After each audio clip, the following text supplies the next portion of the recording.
Halo semuanya, di video kali ini kita akan membahas lanjutan pembahasan kita, yaitu soal-soal kesetimbangan kimia di bab 6, tepatnya uji pemahaman di halaman 195, buku Kimia Erlangga kelas 11.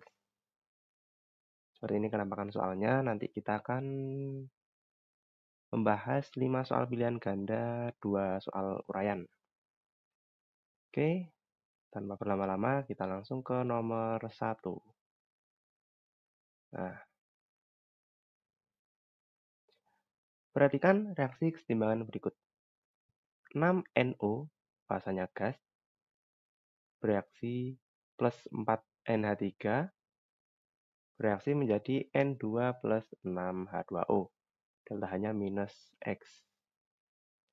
Jika suhu diturunkan pada volume yang tetap, maka kesetimbangan akan bergeser ke mana? Kunci di sini suhu diturunkan. Ya, suhu diturunkan. Deltanya minus X. Minus X. Oke, ini poinnya untuk faktor-faktor kesetimbangan ada 4. Konsentrasi, suhu, volume, dan tekanan. Di sini fokus kita di suhu. Suhu akan bergeser ke arah endoterm ketika suhu diperbesar atau dinaikkan. Ini ya, ini dinaikkan. Nah, ketika dinaikkan, dia ke arah endoterm, delta H positif. Ketika diturunkan, dia ke arah eksoterm yang delta H-nya negatif. Nah, sekarang reaksi nomor 1 ini kan delta H-nya negatif ya. Ketika delta H negatif, berarti dia menunjukkan keadaan eksoterm. Nah, berarti ketika suhu diturunkan, dia akan bergerak ke arah eksoterm. Berarti ke arah kanan ya. Karena deltanya negatif, otomatis kan reaksinya bersifat eksoterm. Berarti ke kanan itu eksoterm, ke kiri endoterm, gitu ya. Karena suhu diturunkan ke arah eksoterm, maka dia bergerak ke arah kanan. Ini yang benar. Sehingga opsi yang tepat, kanan, kanan, kanan. Yang kiri salah berarti ya. Kiri salah. Sekarang kita cek. N2 di ruas kanan ada N2 sama H2O. N2 berkurang, bukan ya. Ketika bergerak ke kanan, otomatis produknya akan bertambah. Berarti opsi yang tepat yang B. Konsentrasi N2 dia akan bertambah. Seperti itu. Selanjutnya, nomor 2. Reaksi kesetimbangan berikut. NaHCO3 menjadi Na2CO3 plus H2O plus CO2. Delta H-nya positif. Positif berarti apa?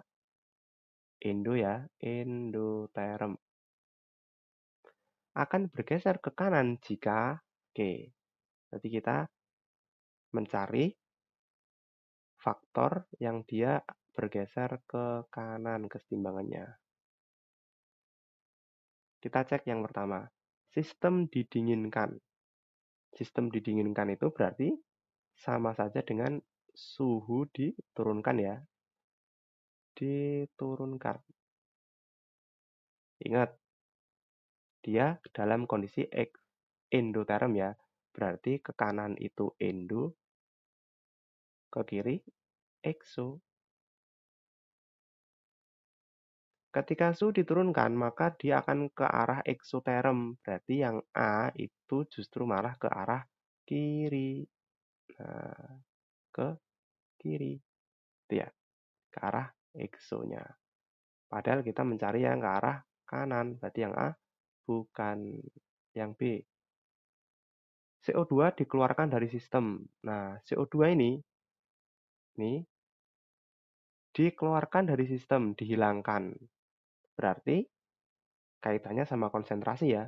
Konsentrasi dihilangkan berarti kan ruas kanan konsentrasinya diperkecil atau dikurangi. Ketika konsentrasi dikurangi, ini berarti kesetimbangan akan bergeser ke arah zat tersebut. Dari sini Ketika CO ini dihilangkan, dikurangi, maka kesetimbangan akan bergeser ke arah zat tersebut, ke arah kanan juga. Nah, berarti yang B tepat. Opsi jawabannya yang B. Gitu ya. Kalau mau ngecek lanjutannya boleh. Ini kakak hapus biar nggak mengganggu ya. Nah, volume sistem diperkecil. Kita cek volume. Volume di sini, nah ini poinnya jangan lupa, dia hanya berlaku pada fasa gas dan aquos. Ketika volume diperkecil, maka kesetimbangan bergeser ke koefisien yang lebih kecil. Kita cek di sini. S nggak dipakai ya. Yang dipakai hanya gas sama aquos. Gas berarti ruas kiri nilainya kosong, koefisiennya ruas kanan ada ini satu ya, berarti ada 2. Ketika volume diperkecil, dia ke koefisien yang lebih kecil, maka dia akan ke kiri. Yang kecil kan 0 ya, berarti ini juga salah. Tekanan, tekanan diperbesar. Nah, tekanan diperbesar dia ke koefisien yang kecil juga, berarti juga ke kiri. Salah juga. Yang E, jumlah NaHCO3 ditambah. Ingat, NaHCO3 fasanya solid. Ini ada poinnya di bawah. Yang NB-nya ini. Penambahan massa zat padat solid tidak menggeser arah kesetimbangan. Jadi, penambahan solid ini ada 2 sebenarnya, Dek. Solid sama dan liquid, cairan murni. Itu tidak menggeser kesetimbangan. Berarti ini juga salah. Opsi yang tepat yang B. Nomor selanjutnya. Perhatikan data reaksi kesetimbangan berikut. Ada 4 data. Pasangan reaksi kesetimbangan yang menghasilkan hasil lebih banyak jika volume diperbesar. Ditunjukkan oleh nomor volume diperbesar. Ya. Nah, volume diperbesar. Hasil akan menghasilkan hasil yang lebih banyak. Hasil yang lebih banyak berarti dia mengharapkan ke arah kanan ya. Hasil kan di ruas kanan. Berarti bergeser ke kanan.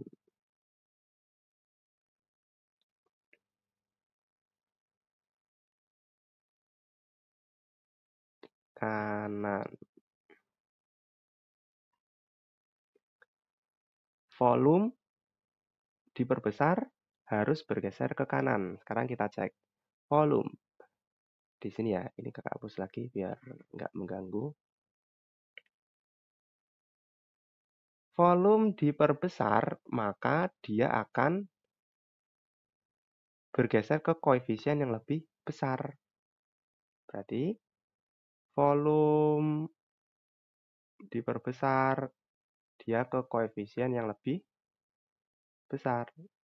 Nah, berarti kita cek, kita diminta bergeser ke kanan. Berarti koefisien kiri harus lebih kecil daripada koefisien yang kanan. Gitu ya. Berarti langsung aja. Yang pertama, volume berlaku gas sama aquos. Ini kita cek semuanya fasanya gas, berarti aman ya. Nomor 1, koefisien di ruas kiri, ini ada 1, yang ini 1, 1 ya. Berarti 1 kiri, yang kanan ada 2. Nah, lebih besar ya, 2. Berarti dia nanti bergeser ke arah kanan. Koefisien kanan lebih besar. Yang nomor 2, 1, ini 2. Berarti ruas kiri ada 3, ruas kanan ada 2. Nah, koefisien yang besar di ruas kiri, berarti dia akan bergeser ke arah kiri. Ini nomor 1, benar ya. Berarti 1 benar, 2 ini antara A sama B aja. Yang C, D salah. Nomor 2 ternyata 2 salah, berarti ketemunya yang B. Ini ternyata salah, berarti ketemunya yang B. Kalau mau dicek semuanya, boleh. Ruas kiri yang ini 2 ditambah 2, berarti 2 sama 4 ya, ulangi 4 sama 2, maka dia ke kiri juga. Yang terakhir ini 1, ini 2 ya. 1 sama 2, maka dia akan ke arah kanan. Ah, 1 sama 4 ini ya. Opsi yang tepat yang B. Selanjutnya, nomor 4. Perhatikan reaksi keseimbangan berikut.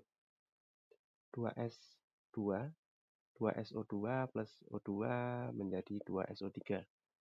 Delta H-nya minus 298 kJ. Jika pada suhu tetap, volume diperkecil. Nah, suhunya tetap, volume diperkecil. Maka keseimbangan akan bergeser ke mana? Oke, kita masih ingat di sini bahwa volume ketika diperkecil, nih ya, maka koefisien keseimbangan bergeser ke koefisien yang lebih kecil.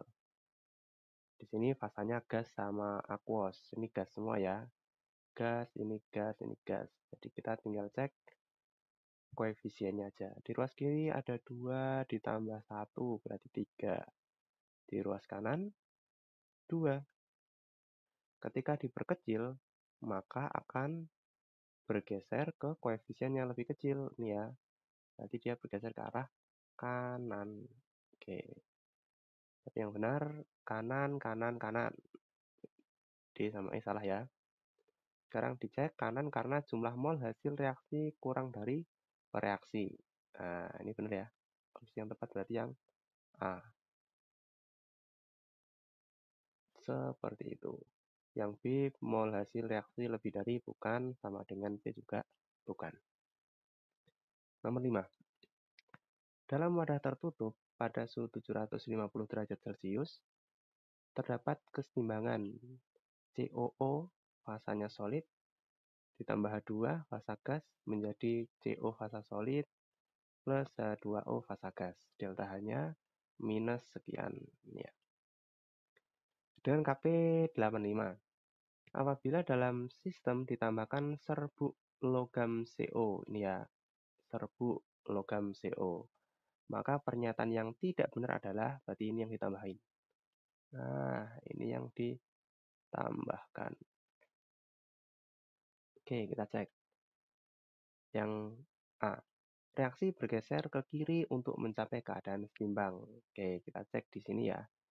Di NB-nya ini, bahwa penambahan massa zat padat solid itu tidak bergeser atau tidak menggeser ke arah keseimbangan.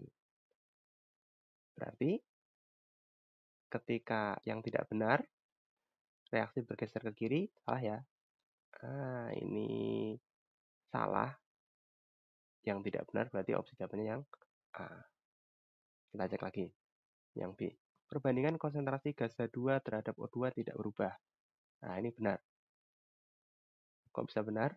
Tadi ya, ketika zat padat tidak mempengaruhi kesetimbangan, otomatis tekanan gas atau konsentrasi H2, H2O tidak akan mengalami perubahan. Soalnya dia tidak mempengaruhi kesetimbangan. Yang C, tekanan total dalam wadah meningkat. Nah, ini juga salah. Tekanan total dalam wadah tidak meningkat. Kenapa? Karena kan disampaikan bahwa solid padatan itu tidak mempengaruhi kesetimbangan. Berarti tekanan total dalam wadah juga akan tetap. Nah, ini opsinya ada 2, teman-teman. A sama C. Yang D kita cek pada suhu 750 derajat Celcius, nilai Kp tetap. Ini benar ya. Kesetimbangan tidak bergeser, ini juga benar.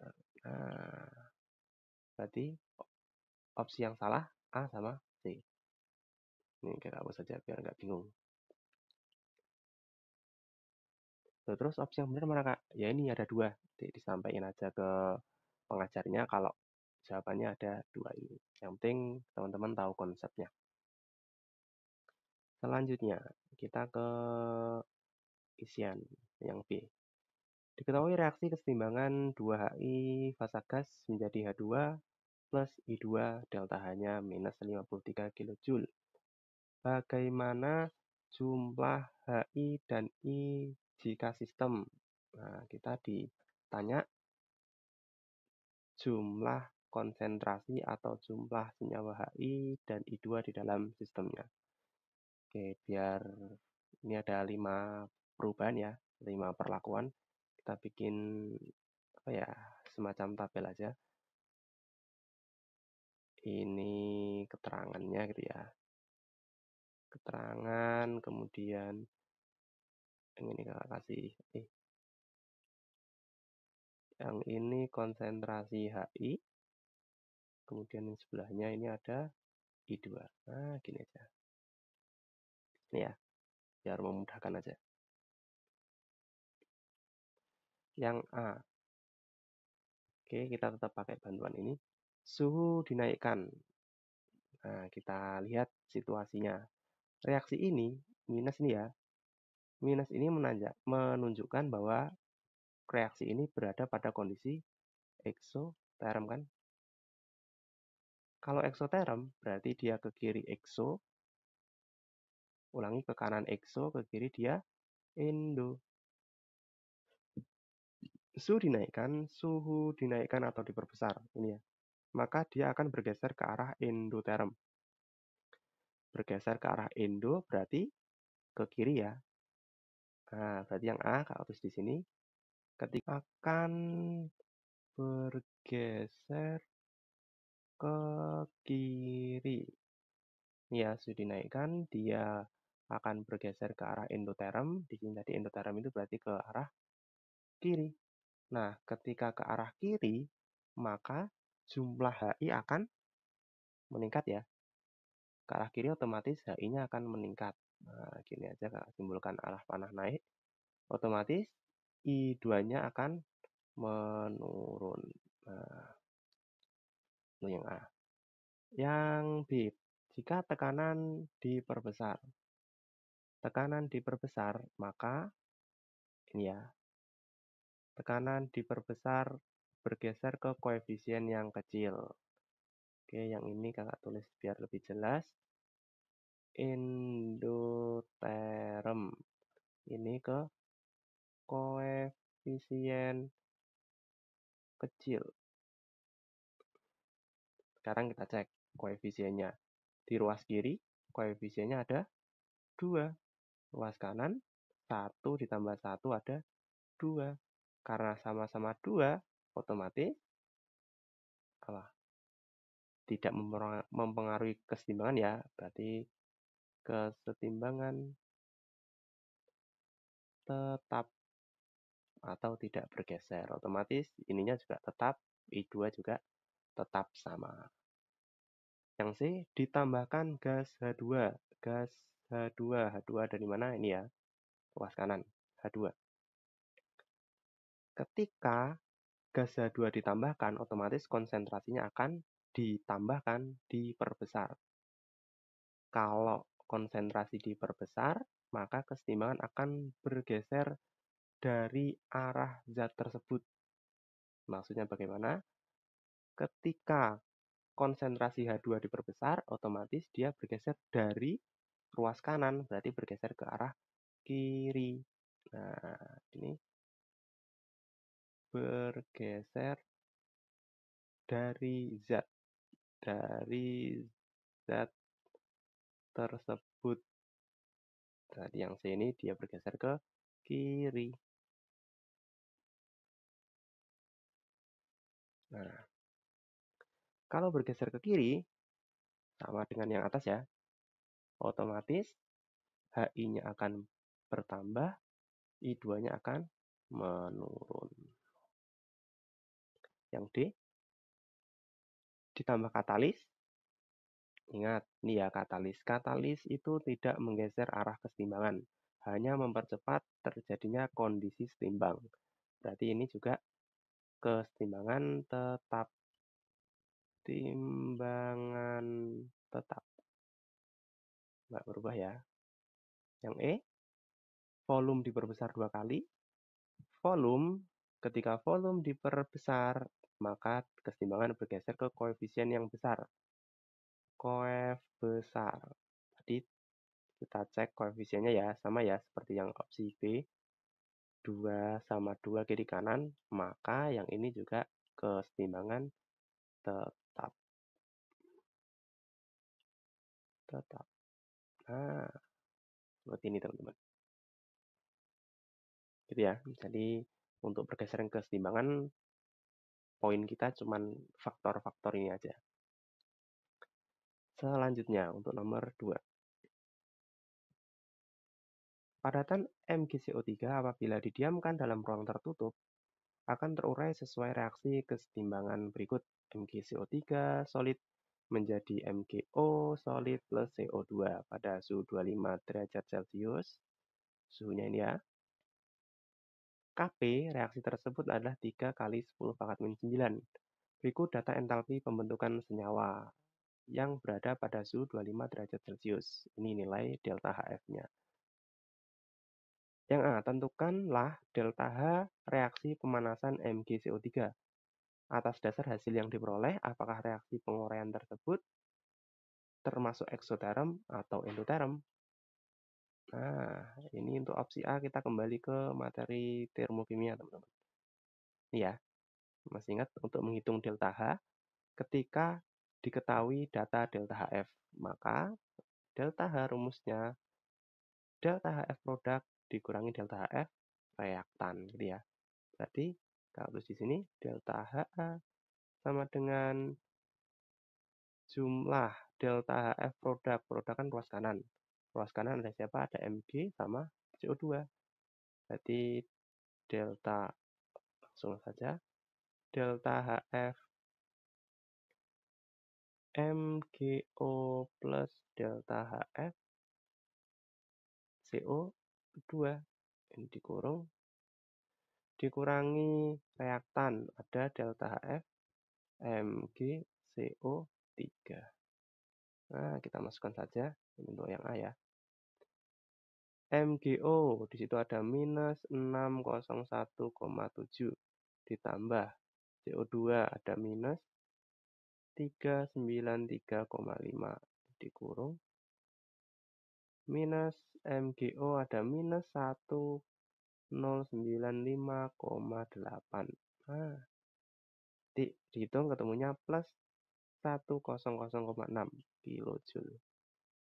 Positif, ini menunjukkan bahwa reaksinya endoterm, gitu ya. Jadi yang A, reaksi tersebut termasuk reaksi endoterm.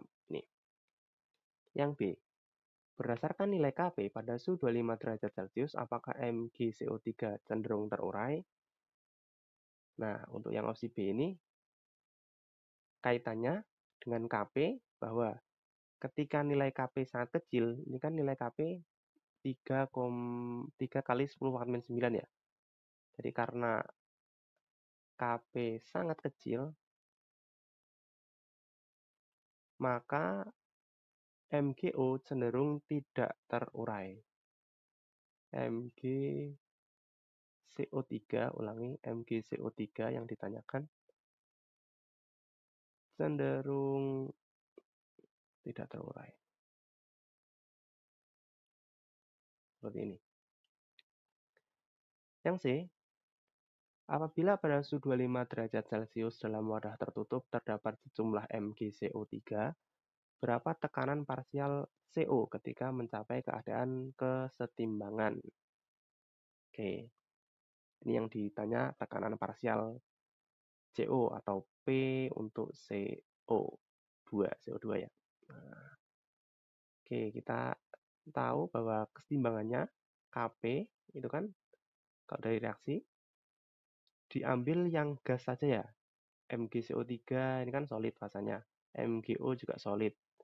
Berarti PCO2 pangkat koefisiennya ada 1. Sisanya karena solid berarti nggak dipakai ya, 1/1. Nah, berarti nanti nilai Kp sama dengan tekanan parsial CO2. Kp-nya tadi 3 kali 10 pangkat min 9, tekanan parsial CO2. Nah, berarti tekanan parsial CO2 sama dengan nilai Kp-nya, 3 kali 10 pangkat min 9. Yang D, berapa suhu kesetimbangan apabila nilai Kp sama dengan 1? Oke, ini kan di data diketahui nilai Kp ada ini ya, 3 kali, enggak harus di sini. Kp-nya di data ada 3 kali 10 pangkat min 9. Suhunya, T-nya di sini di data ada 25 derajat Celcius ya. 25 derajat Celcius. Kalau kita buat Kelvin, ditambah 273 plus 273 sama dengan 298 Kelvin. Untuk mencari suhu ketika Kp sama dengan 1, berarti kita cari nilai Kc-nya dulu. Nah, masih ingat rumus yang ini ya? Oke, ini kita hapus dulu garisnya. Hubungan Kc sama Kp. Jadi kita mencari nilai Kc-nya terlebih dahulu untuk mencari suhu ketika Kp sama dengan 1. Oke, kita masukkan Kp sama dengan Kc dikali RT pangkat delta N. Nah, Kp, oke kita masukkan langsung ya. Kp-nya tadi nilainya 3 kali 10 pangkat min 9. Kc, R-nya 0,082. T-nya ini ya, kita pakai Kelvin. 298. Delta N-nya, oke.